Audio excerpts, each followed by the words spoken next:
Hello കൂട്ടുകാരെ, സാന്ത്വനം ടുവിൻ്റെ ഇന്നത്തെ എപ്പിസോഡിൽ ഉദയഭാനുവും ശ്രീകലയും കൂടി വീട്ടിലോട്ട് വരുന്നതും അവിടെ ഉണ്ടാക്കുന്ന പുകിലൊക്കെയാണ് കാണിക്കുന്നത്. കഥയിലേക്ക് കിടക്കുന്നതിന് മുമ്പ് നിങ്ങൾ ഈ ചാനൽ ആദ്യമായിട്ടാണ് കാണുന്നതെങ്കിൽ സബ്സ്ക്രൈബ് ചെയ്യാൻ മറക്കല്ലേ. വീഡിയോ ഇഷ്ടപ്പെട്ടാൽ ലൈക്കും ചെയ്യുക.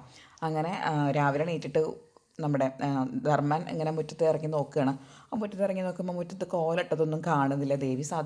ദേവിയല്ല, ഗോമതി സാധാരണ കോലയിട്ട് കാണാറുണ്ടല്ലോ, ഇന്നെന്താ കോലിടാത്തത് എന്നിങ്ങനെ ആലോചിച്ച് നിൽക്കുകയാണ് ധർമ്മൻ. അപ്പോഴാണ് അമ്മയും അതുപോലെ ചേട്ടത്തിമാരും അങ്ങോട്ട് വരുന്നത്.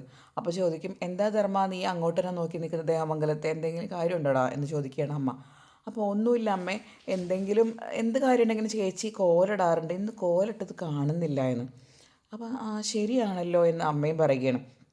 അപ്പോൾ നന്ദിനി ഏട്ടത്തിയമ്മ പറയുന്നുണ്ട്, ഈ ഗോമതിക്ക് വല്ല വയ്യായിക ഉണ്ടാവുകയാണാവോ എന്ന്. അപ്പോൾ നമ്മുടെ രാജേശ്വരി പറയും, ഓ അവൾക്ക് വയ്യായിക ഉണ്ടെങ്കിൽ തന്നെ നമുക്കെന്താ എന്ന് പറഞ്ഞ് രാജേശ്വരി ദേഷ്യം പിടിച്ച് അകത്തോട്ട് പോവുകയാണ്. അപ്പോൾ ഇതേ സമയം തന്നെയാണ് നമ്മുടെ ഉദയഭാനുവും ശ്രീകലയും കൂടിയിട്ട് ഓട്ടോയിൽ അങ്ങോട്ട് വരുന്നത്. അങ്ങനെ ഓട്ടോയിൽ കയ്യിൽ നിറയെ സാധനങ്ങളായിട്ടാണ് വരുന്നത്. അങ്ങനെ എന്നിട്ട് ഓട്ടോക്കാരന് 500 രൂപ കൊടുത്തിട്ട് പറയും 50 രൂപ ടിപ്പാണ്, ബാക്കി നീ എടുത്തോ എന്നൊക്കെ പറഞ്ഞിട്ട് സന്തോഷമായില്ലേ എന്ന് പറഞ്ഞ് ഓട്ടോക്കാരനെ വിടണം. അങ്ങനെ വണ്ടി ഇറങ്ങിയ ഉടനെ ഉദയഭാനു പറയുന്നത്, ശ്രീകലേ, എനിക്ക് തോന്നുന്നു നമുക്കെന്തോ ഒരു മഹാഭാഗ്യം വരുന്നുണ്ടെന്നാണ്. കാരണം എൻ്റെ വലത്തെ കൈ ചൊറിയുന്നുണ്ട്. വലത്തെ കൈ ചൊറിയുന്നുണ്ടെങ്കിൽ അതിനർത്ഥം പൈസ വരാനുണ്ടെന്നാണ്. നമ്മുടെ നല്ല കാലം തുടങ്ങിയെന്ന് തോന്നുന്നു ശ്രീകലേ എന്ന് പറയാണ്. അപ്പോൾ ശ്രീകല പറയും, അത് ശരിയാണ്, ചിലപ്പോൾ എന്തിനായിരിക്കും, എന്നാലും ബാലൻ നമ്മളെ വിളിച്ചിട്ടുണ്ടാവുക, അതെനിക്ക് പിടികിട്ടുന്നില്ല എന്ന്. അപ്പോൾ ഉദയഭാനു പറയുകയാണ്, ചിലപ്പോൾ ഏതെങ്കിലും ഒരു കാര്യത്തിൻ്റെ ഉത്തരവാദിത്വം എൻ്റെ കയ്യിൽ ഏൽപ്പിക്കാനാണ് വെച്ചെങ്കിലോ അങ്ങനെ ആവാൻ വഴിയില്ല. അങ്ങനെയാണെങ്കിൽ നമ്മുടെ നല്ല കാലം അതേ ഇതോടുകൂടി തുടങ്ങി എൻ്റെ ശ്രീകലയെ എന്ന് പറഞ്ഞ് ഉദയഭാനും ശ്രീകലയും കൂടി വീടിൻ്റെ അകത്തോട്ട് കയറാൻ നിൽക്കുകയാണ്. അപ്പോൾ വീടിൻ്റെ അകത്താണെങ്കിൽ ഇപ്പോൾ എല്ലാവരും ഉണ്ട്. അപ്പോഴാണ് ഉദയഭാനു ധർമ്മനെ കാണുന്നത്. ധർമ്മൻ ഫോൺ ചെയ്യാണ്. അപ്പോൾ ഹലോ ധർമ്മ, എങ്ങനെ നടന്നിരുന്ന പയ്യനാ നീ, ഇപ്പം കണ്ടില്ലേ നിൻ്റെ ഒരവസ്ഥ, കുട്ടികൾക്കൊന്നും പണത്തിൻ്റെ വിലയറിയില്ല. ഭാരണി പറയണത് ഉദയഭാനുട്ടാ, പണത്തിൻ്റെ വിലയറിയില്ല, നീ എന്തിനാണ് മോനെ ഒരു പൈസ മോഷ്ടിച്ചത് എന്ന് ചോദിക്കുകയാണ് ധർമ്മൻ്റെ അടുത്ത്. അപ്പോൾ ധർമ്മന് ദേഷ്യം വരുന്നുണ്ട്. അപ്പോൾ ധർമ്മൻ ദേഷ്യം വന്ന് തറുതല പറയാൻ പോകുമ്പോൾ ധർമ്മൻ്റെ അമ്മ തടയുന്നുണ്ട്, മോനെ വേണ്ട ഒന്നും പറയണ്ട എന്ന് പറഞ്ഞിട്ട്.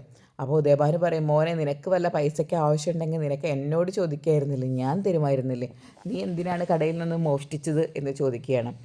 അപ്പോൾ ശ്രീകല പറയുന്നുണ്ട്, അയ്യോ ഇതേപോലത്തെ ആൾക്കാരോടൊക്കെ സംസാരിച്ച് കഴിഞ്ഞാൽ നമ്മളും ഇവരെ പോലെ ആവും എന്ന് പറയുകയാണ്. അപ്പോൾ ഉദയഭാനു, ശരി തന്നെയാണ്, നമ്മൾ ഇവരെ പോലെ ആവും, നമുക്ക് അങ്ങോട്ട് അകത്തോട്ട് പോകാമെന്ന് പറഞ്ഞ്, ശരി ധർമ്മ ഞങ്ങൾ പോട്ടെ പിന്നെ കാണാമെന്ന് പറഞ്ഞ് ഇവരകത്തോട്ട് കയറി പോവുകയാണ്. അകത്തോട്ട് കയറി ചെല്ലുമ്പോൾ അവിടെ എല്ലാവരും തന്നെ ഡൈനിങ് ഹാളിലുണ്ട്. അപ്പോൾ ഉദയഭാനു ശ്രീകല, എല്ലാവരും ഉണ്ടല്ലോ, എത്ര കാലമായി എല്ലാവരും ഇങ്ങനെ കണ്ടിട്ട്, അല്ലേ ശ്രീകലേ എന്ന് പറഞ്ഞിട്ട് കൊണ്ടുവന്ന സാധനങ്ങളൊക്കെ ഡൈനിങ് ടേബിൾ സോഫയിൽ വെക്കുകയാണ്. അപ്പോൾ സോഫയിൽ വെച്ച് കണ്ടപ്പോൾ പിന്നെ ഉദയഭാനു തള്ളാൻ തുടങ്ങും. ഉദയഭാനു പറയും, ഞാൻ ബാലൻ വിളിക്കുമ്പോൾ ദക്ഷിണാഫ്രിക്കയിലായിരുന്നു, പിന്നെ അവിടെ നിന്ന് ആഫ്രിക്കയ്ക്ക് പോകേണ്ട നേരമായിരുന്നു, അതുകൊണ്ട് കുറച്ച് തിരക്കിലായിപ്പോയി എന്നൊക്കെ പറയുകയാണ്. അപ്പോൾ ഈ തള്ളൽ കേൾക്കുമ്പോൾ തന്നെ നമ്മുടെ ദേവിക്ക് ആകെ ഉള്ളിൻ്റെ ഉള്ളിലൊരു കുത്തൽ നിൽക്കുന്നുണ്ട്. ദേവി, ഈ അച്ഛൻ എന്തൊക്കെയാണ് ഈ പറയുന്നത് എന്നുള്ളൊരു ആക്ഷനിലാണ് ദേവി നിൽക്കുന്നത്. അങ്ങനെ അപ്പോൾ ഗോമതി പറയും, നിങ്ങൾ ഗോമതി അപ്പോൾ ഗോമതി പറയും, അത് ശരി, നിങ്ങൾ എവിടെയൊക്കെ പോയിരുന്നു, എന്താ നിങ്ങളുടെ ഉദ്ദേശം, നിങ്ങൾക്ക് നാണമുണ്ടോ ഇങ്ങനത്തെ കുറേ കാര്യങ്ങളൊക്കെ ചെയ്തിട്ട് ഞങ്ങളുടെ മുന്നിൽ വന്ന് ഇങ്ങനെ ചിരിച്ച് കള്ളം പറയാമെന്ന്. അപ്പോൾ അത് കേട്ടപ്പോൾ ഉദയഭാനുവിന് എന്തോ ഒരു പന്തികേട് തോന്നും. അപ്പോൾ ഉദയഭാനു പറയും, അത് ശരി, അപ്പോൾ ഇതിനാണല്ലേ ബാലൻ എന്നെ വിളിച്ചത്, ഗോമതിക്ക് പണ്ട് മുതലേ ഈ ഭ്രാന്തുണ്ടോ അതോ ഇപ്പോൾ വന്നതാണോ എന്ന് ചോദിക്കുകയാണ്. അതായത് ഉദയഭാനുവിൻ്റെ വിചാരം എന്തോ ഗോമതി പിച്ചും പേയും പറയുകയാണെന്നാണ്. അപ്പോൾ അത് കേൾക്കുമ്പോൾ ഗോമതിക്ക് ഏറെ ദേഷ്യം വരും. ഗോമതി പറയും, എനിക്കാണോ ഭ്രാന്ത് എന്ന് പറഞ്ഞ് ഗോമതി വീണ്ടും ചൂടാവുകയാണ്. ആ ബാലനോട് ചോദിക്കുകയാണ്, ബാല, ഗോമതിക്ക് പണ്ട് മുതൽ ഈ അസുഖം ഉണ്ടായിരുന്നോ എന്ന്. അപ്പോൾ ദേവി കരഞ്ഞിട്ട് അമ്മയുടെ ശ്രീകലയുടെ അടുത്ത് വന്ന് നിൽക്കുകയാണ്. അപ്പോൾ ദേവിയോട് ഉദയഭാനു പറയും, മോള് നീ കരയണ്ട, അമ്മയുടെ അസുഖം നമുക്ക് ചികിത്സിച്ച് മാറ്റാം, ഇപ്പം ഭ്രാന്തിനൊക്കെ നല്ല മരുന്നുണ്ടെന്ന്. അപ്പോൾ വീണ്ടും ദേവി കരയുന്നത് കണ്ടപ്പോൾ ഉദയഭാനുവിന് എന്തോ ഒരു പന്തികേട് തോന്നും. അപ്പോൾ ഉദയഭാനു പറയും, മോള് കുറേ കാലത്തിന് ശേഷം അമ്മയെ കാണുന്നതല്ലേ, അതുകൊണ്ടായിരിക്കും ഇങ്ങനെ കരയുന്നതെന്ന്. അപ്പോൾ ദേവി മിണ്ടാതിരിക്കാൻ ശ്രീകലോടൊക്കെ പറയുന്നുണ്ട്. അപ്പോൾ ദേഷ്യം വന്നിട്ട് വീണ്ടും കോമതി വന്നിട്ട് ഉദയഭാനുവിനോട് ചോദിക്കും, ആർക്കാടോ ഭ്രാന്ത്, എനിക്കാണോ തൻ്റെ മകൾക്കാണോ എന്ന് ചോദിച്ചിട്ട് ദേവീനെ പിടിച്ച് നീക്കി നിർത്തുകയാണ്. എന്നിട്ട് ചോദിക്കും, തൻ്റെ മോള് ആ, എത്ര വരെ പഠിച്ചെന്നാ താൻ പറഞ്ഞത് എന്ന് ചോദിക്കും ഗോമതി. ആ, അപ്പോൾ ഉദയഭാനു പറയും, എന്താ ഗോമതി, ഇപ്പം നിനക്കൊരു സംശയം? അവൾ മറ്റേ BA അല്ല MA ലിറ്ററേച്ചർ വരെ പഠിച്ചതല്ലേന്ന്. ഓഹോ, MA ലിറ്ററേച്ചർ വരെ പഠിച്ചതാണോ? അപ്പോൾ ദേവിയോട് ചോദിക്കും, ദേവിയോട് ഗോമതി നീക്കി നിർത്തി ചോദിക്കും, ആണോ ദേവിയോട്? അപ്പോൾ ദേവി ഒന്നും മിണ്ടുന്നില്ല. അപ്പോൾ എന്താണ് നമ്മുടെ ഉദയഭാനു പറയും, എന്താണ് ഇവിടെ സംഭവിക്കുന്നത്? ഇവിടെ എല്ലാവർക്കും എന്തോ പറ്റിയിട്ടുണ്ടല്ലോ എന്ന്. എന്താണെങ്കിലും ഒന്ന് കാര്യം പറ എൻ്റെ ബാല എന്ന് ഉദയഭാനു കുറച്ച് ഉറക്കെ ശബ്ദത്തിൽ പറയണം. അപ്പോൾ ആരും പെട്ടെന്ന് ചൂടായിട്ട് പറയും, അതെ, നിങ്ങളോടൊക്കെ ഇങ്ങനെ മറുപടി പറയാൻ പാടില്ല. ശരിക്കും അച്ഛൻ്റെ സ്ഥാനത്ത് വേറെ വല്ലവരും ആയിരുന്നെങ്കിൽ നിങ്ങൾ കയറി വന്ന സമയം തന്നെ ചെപ്പടിച്ച് തിരിച്ചേനെ. അപ്പോൾ ഉദയഭാനു പറയും, എന്താ ആരും നീ ഇങ്ങനെ പറയണത്? അങ്കിളുടെ അടുത്ത് കുറച്ചൊക്കെ ഒരു മാന്യത കാണിക്കൂ, അങ്കിളുടെ അടുത്ത് റെസ്പെക്റ്റ് ചെയ്തേ, നിനക്ക് ഒത്തിരി കുറയുന്നുണ്ട് കേട്ടോ എന്ന് പറയുകയാണ്. ഉദയഭാനുവിനൊന്നും കാര്യം മനസ്സിലായിട്ടില്ല. ഇങ്ങനെയൊക്കെ പറഞ്ഞിട്ട് ഇങ്ങനെയൊക്കെ ചോദിച്ചിട്ട് ഉദയഭാനുവിന് കാര്യം കത്തിയില്ല. അപ്പോൾ ഗോമതി അങ്ങോട്ട് കാര്യം ക്ലിയർ ആക്കുകയാണ്. ഗോമതി ചോദിക്കും, ഇത് നിങ്ങളുടെ മകളല്ലേ? അപ്പോൾ ഉദയഭാനു പറയും, അതെ, അതിനിപ്പോൾ എത്ര സംശയം? അല്ല, അവൾ എത്രാം ക്ലാസ് വരെ പഠിച്ചു എന്നതാണ് നിങ്ങൾ പറയുന്നത്? അപ്പോൾ അതല്ലേ ഞാൻ പറഞ്ഞത്, MA ലിറ്ററേച്ചർ ഗോൾഡ് മെഡൽ കിട്ടിയ ആളല്ലേ, ഗോൾഡ് മെഡൽ വീട്ടിലിരിപ്പുണ്ടെന്ന്. അപ്പോൾ ഗോമതി പറയും, ഇവൾ 10ാം ക്ലാസ് വരെയല്ലേ പഠിച്ചിട്ടുള്ളൂ.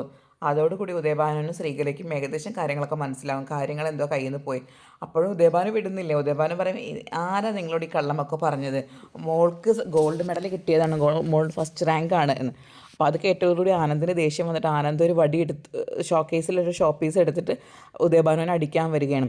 അതെ, നിങ്ങളുടെ മോൾക്കൊരു ഇംഗ്ലീഷ് കൂട്ടി വായിക്കാൻ കൂടി അറിയില്ല. 10ാം ക്ലാസ് വരെ പഠിച്ചുള്ള ആളാണ് നിങ്ങളുടെ മകൾ, എന്നിട്ട് നിങ്ങളുടെ മകൾക്കാണ് ഗോൾഡ് മെഡലിസ്റ്റ് ആക്കുന്നത് എന്ന്. അപ്പോൾ ഉദയഭാനു പറയും, നിങ്ങളോട് ആരെയും നുണയൊക്കെ പറഞ്ഞത്? എൻ്റെ വീട്ടിലിരിക്കുന്നുണ്ട് മോൾക്ക് കിട്ടിയ ഗോൾഡ് മെഡൽ, ഇനി അത് വേണമെങ്കിൽ ഞാൻ കൊടുന്ന് കാണിച്ചു തരാം എന്താ പറയുന്നത്. അപ്പോഴും ആനന്ദ് പിന്നെയും തല്ലാൻ പോകുക തന്നെയാണ്. അപ്പോൾ തല്ലാൻ പോകുമ്പോൾ ആര്യനും ആകാശമൊക്കെ കൂടി പോയി പിടിച്ചിട്ട് തടുക്കുകയാണ് ആനന്ദിനെ. അപ്പോൾ ആനന്ദ് പറയും, നിങ്ങൾക്ക് നാണമുണ്ടോ മനുഷ്യ, ഇങ്ങനെ വന്ന് ഈ നുണ പറയാൻ? നിങ്ങളുടെ മോളെക്കുറിച്ച് നിങ്ങൾ എന്തൊക്കെ നുണകളാണ് പറഞ്ഞത് എന്ന്. അപ്പോൾ ഗോമതി പറയും, ഉദയഭാനുവിനെ കുറിച്ചിട്ട്, ഉദയഭാനുവിൻ്റെ കുടുംബത്തെ കുറിച്ചിട്ട് എല്ലാ കാര്യങ്ങളും ഞങ്ങൾ അറിയേണ്ട കാര്യങ്ങളൊക്കെ ഞങ്ങൾ അറിഞ്ഞിട്ടുണ്ട് എന്ന് പറയുകയാണ്. അപ്പോൾ ഉദയഭാനു ചോദിക്കും, ആരാണ് നിങ്ങളോട് ഇല്ലാത്ത കാര്യങ്ങളൊക്കെ നുണകളൊക്കെ പറഞ്ഞത് എന്ന്. അപ്പോൾ ഗോമതി പറയും, വേറെ ആരുമല്ല, നിങ്ങളുടെ മകൾ തന്നെയാണ് ഞങ്ങളോട് ഈ കാര്യങ്ങളൊക്കെ പറഞ്ഞത് എന്ന്. അപ്പോൾ അത് കേട്ടിട്ട് ആകെ ഷോക്കായി നിൽക്കുകയാണ് ഉദയഭാനു. എന്താ ഉദയഭാനുവിന് ഇവിടെ കൃത്യമായിട്ട് കാര്യം മനസ്സിലായിരുന്നില്ല. ഇത്രയാണ് ഇന്നത്തെ എപ്പിസോഡ്. ഇനി നാളത്തെ എപ്പിസോഡിൽ ഉദയഭാനുവിനോട് പറയണം, ഞങ്ങൾക്ക് ഇനി നിങ്ങളുടെ മകളെ വേണ്ട, ഇത്രയും കള്ളത്തിരക്കം കാണിച്ച് നിങ്ങളുടെ മകളെ ഞങ്ങൾക്ക് ഇനി ഇവിടെ അംഗീകരിക്കാൻ പറ്റില്ല, കൊണ്ടുപോയിക്കോളം പറയുകയാണ്. അപ്പോൾ നമ്മുടെ ദേവി ബാലൻ്റെ കാലൊക്കെ പിടിച്ച് പറയുന്നുണ്ട്, അച്ഛാ എന്നെ പറഞ്ഞയക്കരുത് പ്ലീസ് എന്ന്. അപ്പോൾ ബാലനും സമ്മതിക്കില്ല. ഇത്രയും നുണ പറഞ്ഞ ഉദയഭാനുവിൻ്റെ മകളെ ഞങ്ങൾക്കിനി വേണ്ട എന്ന് പറഞ്ഞ് ഗോമതി ദേവിയെ പിടിച്ച് വീടിന് വെളിയിലാക്കി പുറത്ത് വാതിലടയ്ക്കുന്നതാണ് കാണിക്കുന്നത്. ഇത്രയാണ് നാളത്തെ എപ്പിസോഡ്. കൂടുതൽ നേരത്തെ സാന്ത്വനത്തിൻ്റെ കഥ അറിയാൻ ആദ്യം നിങ്ങൾ ഈ ചാനൽ സബ്സ്ക്രൈബ് ചെയ്യുക. വീഡിയോ ഇഷ്ടപ്പെട്ടാൽ ലൈക്കും ചെയ്യുക.